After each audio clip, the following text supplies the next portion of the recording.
వస్తానే ఉన్నాయి పొద్దున్న. పవన్ కళ్యాణ్ గారు ఒక ఎమ్మెల్యే కాదు, కార్పొరేటర్ స్థాయి మనిషి అని అంత నీచంగా మాట్లాడాడు జగన్మోహన్ రెడ్డి. ఎమ్మెల్యేకి ఎక్కువ. మరి మీరేమన్నా సిద్ధాంతాలు అది ఇది అంటున్నారు. సిద్ధాంతాలతో కూర్చుంటే పవన్ కళ్యాణ్ గారిని బయటికి రానిస్తారా? ఇప్పటికే చెప్పాగా సార్, వాళ్ళకిలాగా పిచ్చి మాటలు మాట్లాడే పార్టీ జనసేన పార్టీ కాదు. జనసేన పార్టీ నాయకుడికి కొన్ని ఆశయాలతో, కొన్ని ఆలోచనలతో పార్టీ పెట్టి రాష్ట్రంలోకి వచ్చాడు చెప్తే, వాళ్ళకలాగా తండ్రి అధికారం ఉన్నప్పుడు దోచేశాం, అదే డైరెక్ట్గా మనకు అధికారం వస్తే ఎట్లా దోయొచ్చని చేసి చూపించాడు. అది కాదు మాకు ఇక్కడ. అందుకని పిచ్చి మాటలు ఆయన మాట్లాడినంత మాత్రాన మాకు ఇక్కడ పోయేది లేదు. అవన్నీ కూడా ఒక భయంలో నుంచి వస్తున్నవి. పవన్ కళ్యాణ్ గారి పేరు ఇంటే అతనికి తడుస్తుంది. అదే ఇందా చెప్పింది అదే, పవన్ కళ్యాణ్ గారి పేరు ఇంటే తడుస్తుంది. పవన్ కళ్యాణ్ గారు చూడలేకే వాళ్ళ అసెంబ్లీ మనకుండా చెప్తున్నాను. అది ప్రత్యేక హోదా కాదు, ఇంకోటి కాదు. అక్కడ అసెంబ్లీలోకి వచ్చి కూర్చుంటే పవన్ కళ్యాణ్ గారు కనిపిస్తారు. పవన్ కళ్యాణ్ గారు కనిపిస్తే నోట్లోంచి మాట రాదు. అందుకని మానుకున్నాడు తప్పితే ఆయనేమి ఇంకోటి ఇస్తే వస్తాను అది లేదనేది అని కాదు. ఇవాళ ఆయన మాట్లాడినంత మాత్రాన ఇక్కడ పవన్ కళ్యాణ్ గారికి క్రేజ్ ఏం తగ్గదు. అదే చెప్పాను, అసెంబ్లీని తాకనన్నటువంటి ఈ బ్యాచే ఇవాళ అసెంబ్లీలో ఆయన కూర్చున్నాడు, అసెంబ్లీ బయట ఇళ్ళు ఉన్నారు. అందుకని దేనికి ఎవరు ఎక్కువ అనేది ప్రజలు నిర్ణయిస్తారు. ప్రజలకు తెలుసు ఎవరు ఎక్కువ ఎవరు తక్కువ అనేది ప్రజలు నిర్ణయించారు, ప్రజలు చూస్తున్నారు ఇవాళ.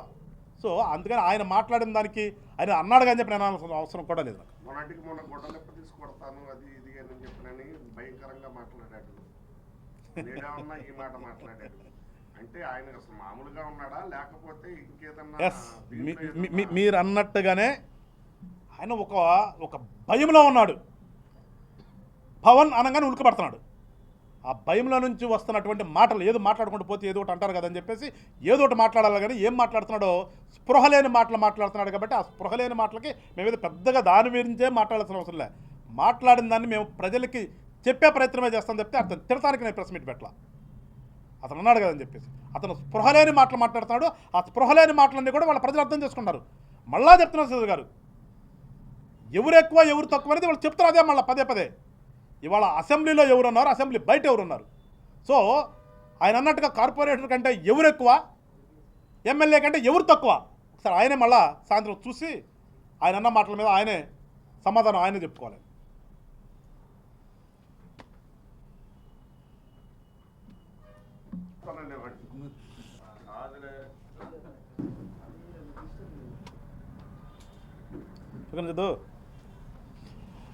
రైట్, మీడియా సోదరులందరికీ నమస్కారం.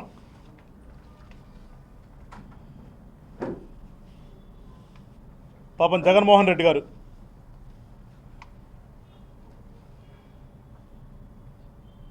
రాసిచ్చారు, పేపర్ తీసుకొచ్చాడు, కాసేపు చదివాడు. దాంట్లో కొత్తగా అనిపించింది, వాళ్ళు ఏదో స్వామి అంటున్నాడు. అది కూడా దేవుడు పాపం మరి పొద్దున్నే కూర్చున్నవాడికి ఎంత స్వామి గుర్తొచ్చాడో స్వామి పదవి రాసినట్టున్నాడు. బడ్జెట్ మీద, గవర్నర్ గారి ప్రసంగం మీద వెళ్ళి మాట్లాడవలసింది శాసనసభలో. కానీ అసెంబ్లీకి వెళ్తే ఎక్కడ పవన్ కళ్యాణ్ గారిని చూడాల్సి వస్తుందో, ఆ రూపం కనిపిస్తే ఎక్కడ పాపం నాకు కింద తడిసిపోతుంది అనే ఒక భయంతో అసెంబ్లీ మానేసినటువంటి ఈ పెద్ద మనిషి ఏదో నేను మాట్లాడాలి, నేనున్నాను అని చెప్పుకోవడం కోసం ఇవాళ ప్రెస్ మీట్ పెట్టాడు. పెట్టు. ఒక ఎక్స్ సీఎంఓ కాబట్టి ఈ రాష్ట్రం చేసుకున్న దౌర్భాగ్యం, నీకు ఎక్స్ సీఎం హోదా అనేది ఉంటుంది కలకాలం. నువ్వు పెట్టావు, మాట్లాడావు, క్రిటిసైజ్ చేసావు, మళ్ళా యథాలాపంగా చంద్రబాబు గారి మీద నోరు బారేసుకున్నావు. మళ్ళీ ఏ పదాలు రాక్షసుళ్ళు ఏ వచ్చినాయి. సరే, నీ నైజం అదే. ఎక్కడికి పోతుంది నైజం? మేం కాదంటలేదు. ఇవన్నీ మాట్లాడాలంటే నాకు ఎంత టైం పట్టింది కనుక ప్రతిపక్ష హోదా కావాలి, ప్రతిపక్ష పాత్ర ఇస్తే టైం వస్తుంది, అందుకే అడుగుతున్నానని చెప్పేసి మాట్లాడే ఈ పెద్ద మనిషి సార్ గతం గుర్తు తెచ్చుకోవాలి కదా. ఎప్పుడు కూడా మన ప్రతి ప్రెసిడెంటే కదా, గతంలో ఏం జరిగిందో గతం గురించే కదా. ఆ రకంగానే మళ్ళీ సాంప్రదాయాలు అంటే పాతవే కదా. ఇప్పుడు సాంప్రదాయం అంటే అర్థమే అది కదా. అన్నీ మర్చిపోతే ఎలా జగన్మోహన్ రెడ్డి గారు? నీకు ఒళ్ళు మిన్ను కాన్ రాకుండా అసెంబ్లీలో ఉన్నప్పుడు అసలు ప్రతిపక్షమే ఉండకూడదు, ఈ రాష్ట్రంలో ప్రతిపక్షమే లేకుండా చేస్తాను అన్న మాటలు మర్చిపోయావా? ఇవాళ గుర్తొచ్చింది నీకు ప్రతిపక్షం ఉండాలనేది. ప్రతిపక్షంగా లేకపోతే ఇవన్నీ ఎవరు చెప్తారు ప్రజలకి? ఏం నువ్వు చెప్పేది గొట్టం? ఏం చెప్పాను ప్రజలకి? ఏదో మాట్లాడతానని చెప్పేసి పెట్టేసి మళ్ళా చంద్రబాబు నాయుడు గారిని పవన్ గారి మీద వీళ్ళ మీద ఆడడం చెప్తే ఏం నువ్వు చెప్పింది? నువ్వేనా పెద్ద ఆర్థికవేత్తవా? ఎంత పెద్ద ఆర్థికవేత్తవు నువ్వు? అది బడ్జెట్ నిజంగా చెప్తే బడ్జెట్ చూసి చదవటము లేదంటే చూసి చదివి అర్థం చేసుకునే తెలివితే అట్లా ఉన్నాయా? వాడు ఎవడో కూర్చున్న పేపర్ రాస్తే ఆ పేపర్ తీసుకొచ్చి యాజ్ ఇట్ ఈజ్గా చదవటం తప్పితే దాన్ని అర్థం చేసుకుని ఈ క్యాపిటల్ ఎక్స్పెండిచర్ అంటే ఇది, లేదంటే జీడీపీ అంటే ఇది చెప్పగలుగుతావా? రాసింది కాకపోతే నువ్వు ప్రజలకు చెప్పాలనుకున్నప్పుడు వేదిక ఉంది కదా, అసెంబ్లీ, నువ్వు మాట్లాడాల్సింది అక్కడ కదా. దానికి మాత్రం వెళ్ళాం. అసలు నీకు ఎవరు చెప్పారు టైం ఇవ్వనని? నువ్వు పదే ప్రజలను తప్పుదోవ పట్టించాలని ఒక ఆలోచనతో ఇక్కడికి వచ్చి నాకు టైం ఇవ్వరు, నాకు ప్రతిపక్ష హోదా ఇస్తేనే నాకు టైం వస్తుంది, నాకు టైం ఇవ్వరు అని చెప్పేసి మాట్లాడే పెద్ద మనిషి అసలు నువ్వు ఎప్పుడు అసెంబ్లీలో కూర్చున్నావు? నువ్వు అసెంబ్లీలో ఎప్పుడు మాట్లాడావు? నిన్ను స్పీకర్ గారు ఏమన్నా జగన్మోహన్ రెడ్డి నువ్వు కూర్చొని ఎప్పుడన్నా అన్నాడా? ఇంతవరకు లేదు కదా. అది ఆ సన్నివేశమే జరగలేదు కదా. జరగకుండా నువ్వు నాకు 5 నిమిషాలు ఇస్తారు అని నువ్వు ఎట్లా చెప్తావు? నువ్వు అక్కడ కూర్చుని మా పవన్ కళ్యాణ్ గారు ఇంకా చూసి నువ్వు నిలబడగలిగినప్పుడు మాట్లాడితే నిన్ను స్పీకర్ గారు అన్న కూర్చో, నీకు ప్రతిపక్ష హోదా కూడా లేదు, నీకు టైం ఇవ్వను అని అంటే నువ్వు బయటకు వచ్చి గగ్గోలు పెట్టు, ప్రజలు కూడా నమ్ముతారు. అసలు నువ్వు అసెంబ్లీకి వెళ్ళింది లేదు, నీ సభ్యులు ప్రమాణ స్వీకారం చూడలేదు. నిన్న పోయావు, వెళ్ళావు, వచ్చావు, ఏదో చెప్తున్నారు 11 అని, 11 నిమిషాలకి వచ్చావని చెప్తున్నారు. మరి ఎంతవరకు వాస్తవం అది? అసలు నువ్వు అసెంబ్లీలో కూర్చుని నువ్వు మాట్లాడితే నిన్ను స్పీకర్ వద్దు, నీ టైం లేదు అని అన్నప్పుడు కదా నువ్వు చెప్పాల్సింది. ఇవేమీ లేకుండా వెళ్ళిపోయి బెంగళూరులో కాసేపు కూర్చుని, లేదంటే వెళ్ళిపోయి ఇంకోసారి అక్కడ కాసేపు కూర్చుని ఏదో తాడేపల్లి రావటము, ఏదో మాట్లాడదాం కదా ప్రెస్ మీట్ పెట్టేసేసి ఇవాళ గుర్తొచ్చింది ఆ ప్రతిపక్షం అనేది. జగన్మోహన్ రెడ్డి చెప్పాలి, మీరు అవి చెప్పాలి ప్రజలకి. దానికి ఎక్కడా రూలింగ్ లేదు అని మళ్ళీ కూడా చెప్తున్నాడు. ఎక్కడా కూడా లా లేదంట. ప్రజలకు కూడా అర్థం అవ్వాలి కాబట్టి ప్రజలకు తెలుసుకోవడానికి మీడియా ద్వారా నేను కూడా చెప్పదలుచుకున్నాను. ఇప్పుడు 16th లోక్సభలో 2014 అప్పుడు 16th లోక్సభ అప్పుడున్నటువంటి పెద్ద పార్టీ కాంగ్రెస్కి ప్రతిపక్ష హోదా లేకపోతే దాని మీద అప్పుడు గవర్నమెంటు అటార్నీ జనరల్ గారిని ఒపీనియన్ అడిగితే అప్పుడున్నటువంటి ది దెన్ అటార్నీ జనరల్ పెద్దలు ముకుల్ రోహిత్గి గారు ఒపీనియన్ ఇచ్చాడు. జూలై 23, 2014లో ఆయన ఒపీనియన్ ఇస్తూ క్లియర్గా చెప్పాడు. దాంట్లో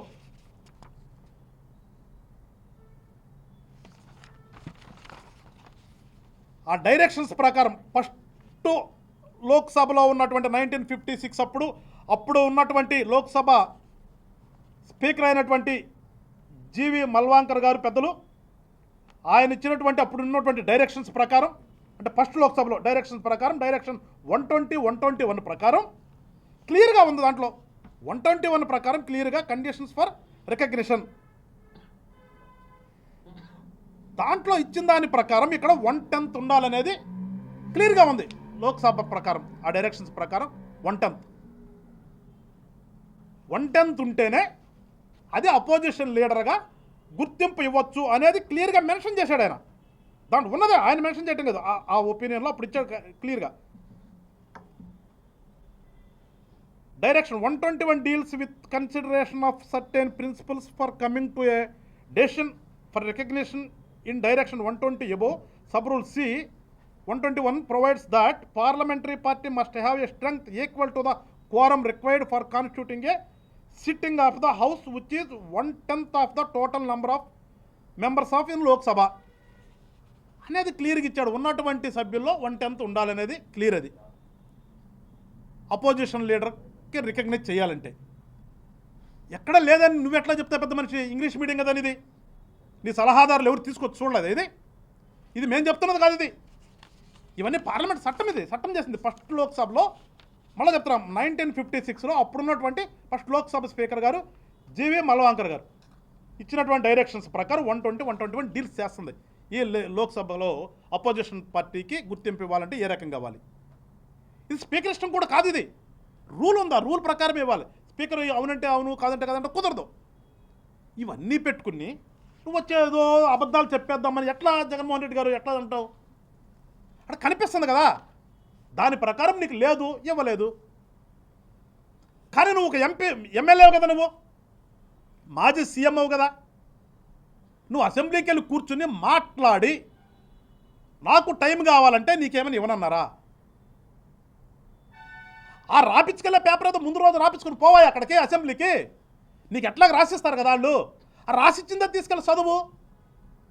నీకు టైం సరిపోతే ఓకే, టైం సరిపోతే మళ్ళీ ఇంకోసారి చదువు అని టిక్ పెట్టుకో. అంతవరకు ఇప్పుడు సగం చదివాను, మళ్ళీ ఆ సగం ఎత్తుకొని నేను ఎవడొద్దాను, నేను నీ ఇష్టం కదా అది. ఇవన్నీ మానేసి తగుదనమ్మా అంట ఒక ప్రెస్ మీట్ పెట్టేసేసి ఏదో అసెంబ్లీకి నన్ను రానివ్వట్లేదు, నాకు హోదా ఇస్తేనే వెళ్తాను. ఇంతకుముందు 2-3 ఉన్న వాళ్ళు అది కూడా చెప్తాడు. మళ్ళీ ఏదో బీజేపీ వాళ్ళకి కూడా 3 ఇచ్చారంట. ముగ్గురున్నా కానీ ధైర్యంగా వెళ్ళారు కదా అసెంబ్లీకి. నువ్వు 11 మంది ఎందుకు వెళ్ళలేకపోతావు నువ్వు అసెంబ్లీకి? అంటే నువ్వు మళ్ళా చెప్తున్నా పదే పదే, నువ్వు అసెంబ్లీలో తల తిప్పి చూస్తే పవన్ కళ్యాణ్ గారు కనిపిస్తారు. చూసే ధైర్యం నీకు లేదు.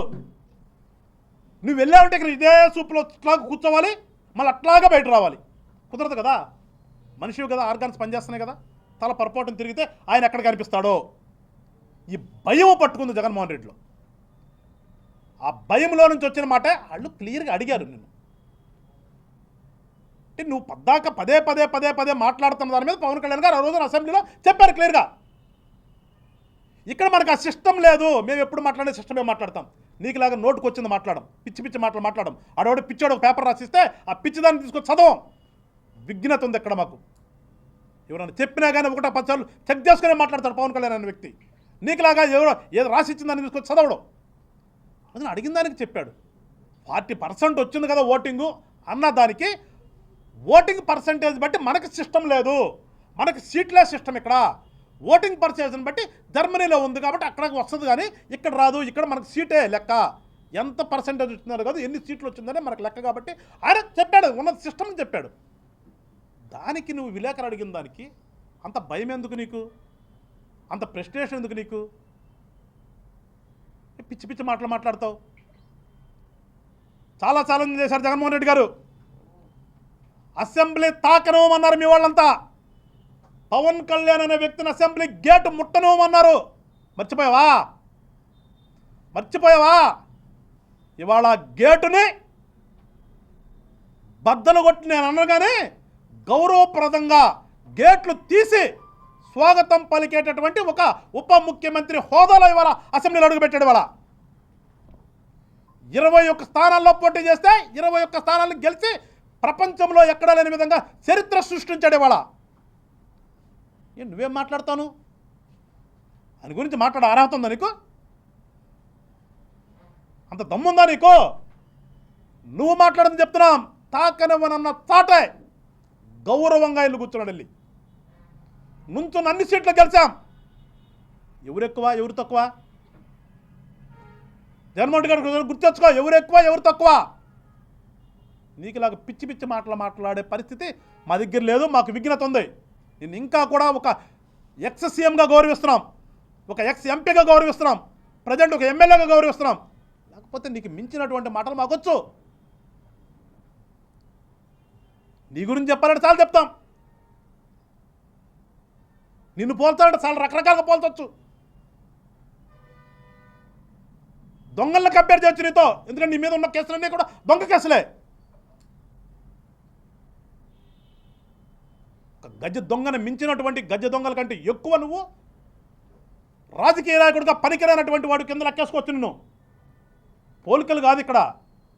ఒక రాజకీయ నాయకుడని నువ్వు చెప్పుకుంటున్నప్పుడు ఒక విలేకరు అడిగినటువంటి ప్రశ్నకి సమాధానం చెప్పగలిగే స్టేజ్లో ఉండాలి. నోరు పారేసుకోవటం కాదు. నోరు పారేసుకోబెట్టే ఇవాళ నీ పక్కన ఉన్నటువంటి ఆ రోజున కన్ను మిన్ను కనిపించకుండా అధికార దాహంతో తన్నుకున్న వాళ్ళందరూ కూడా ఎక్కడున్నారు చూసాం కదా, ఇప్పుడు తిరుగుతున్నారు. మొబైల్ చేయలేని వాళ్ళ పరిస్థితి, జైల్లో కూడా ఉండకుండా మొబైల్ చేయలేని వాళ్ళ పరిస్థితి. గుర్తుపెట్టుకోండి జగన్మోహన్ రెడ్డి గారు, ప్రజాస్వామ్యంలో ఉన్నాం. రాజకీయం చేయాలనుకున్నప్పుడు, రాజకీయ నాయకుడు అనిపించుకోవాల్సినప్పుడు ఉండాల్సిన లక్షణాలు నేర్చుకోండి. ఫస్ట్ నీ సలహాదారులు చెప్పు, రాజకీయ లక్షణాలు ఏంటి రాసి ఉండరా, అవి చదువుకుంటాను అట్లా బట్టి పడతానని. అందుకని పిచ్చి రాపించుకొని వచ్చి పిచ్చిగా మాట్లాడితే ప్రజాస్వామ్యంలో ప్రజలు ఉన్నారు. గుర్తుపెట్టుకో. అల్టిమేట్గా ఇక్కడ జనసేన పార్టీలో మళ్ళా చెప్తున్నాం, నీకులాగా దోసుకోవడానికి పెట్టింది కాదు పార్టీ మాది. నువ్వు వైఎస్ఆర్ పార్టీ అనేది నీ నాన్న పేరుతో ఎవడో పెడితే రిజిస్టర్ చేస్తే తీసుకొచ్చావు, అక్కడే దొంగిలించావు. అధికారాన్ని నువ్వు దోసుకోవడానికి, అధికారంతో నీ ఇష్టానుసారంగా రాష్ట్రాన్ని నాశనం చేయడానికి ఉపయోగించావు. కానీ జనసేన పార్టీ ఈ రాష్ట్రంలో రాజకీయాల్లో ఒక మార్పు తీసుకొచ్చి నీలాంటి పిచ్చాళ్ళందరినీ కూడా మార్చి ఈ రాష్ట్రానికి, రాష్ట్రంలో ఉన్నటువంటి ప్రజలకి మంచి చేద్దామన్న ఆలోచనతో ఏర్పడినటువంటి పార్టీ జనసేన పార్టీ. కనుకనే మాకు సిద్ధాంతాలు పెట్టుకున్నాం. నీ పార్టీ సిద్ధాంతం పెట్టని చెప్పగలుగుతావు నువ్వు? మాకు 7 సిద్ధాంతాలు పెట్టుకున్నాం మేము.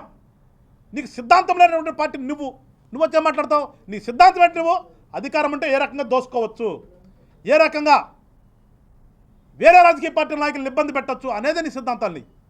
కానీ మాకు ఇక్కడ జనసేనకి 7 సిద్ధాంతాలు ఉన్నాయి. చదువుకోసారి పంపిస్తాను. కానీ సిద్ధాంతం లేనటువంటి పార్టీలో ఉన్నటువంటి నువ్వెక్కడ? సిద్ధాంతాలతో నిండినటువంటి పార్టీ నాయకుడు పవన్ కళ్యాణ్ గారు ఎక్కడ? మళ్ళా కూడా చెప్తున్నాం, ఇప్పుడు కూడా నువ్వు రాజకీయ నాయకుడిగా బిహేవ్ చేసి చెప్తే ఒక దొంగల ముఠా నాయకుడిలాగా, ఒక గజ దొంగలాగా దొంగ మాటలు మాట్లాడద్దు, పిచ్చి మాటలు. హుందాగా ఉండటం నేర్చుకోండి ఇప్పటికైనా సరే.